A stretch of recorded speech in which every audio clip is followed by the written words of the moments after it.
காண என் தேவைகள் யாவிலும் உம் கரம் நல்கியது. சொல்றீங்களா? அன்றன்றை காண என் தேவைகள் யாவிலும் உம் கரம் நல்கியது. நீங்க நடத்திடும் விதங்களை, நீ நடத்திடும் விதங்களை சொல்ல பூரண வார்த்தையே இல்ல.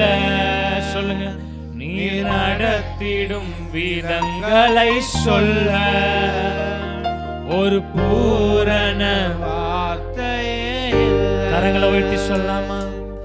எபினேசரே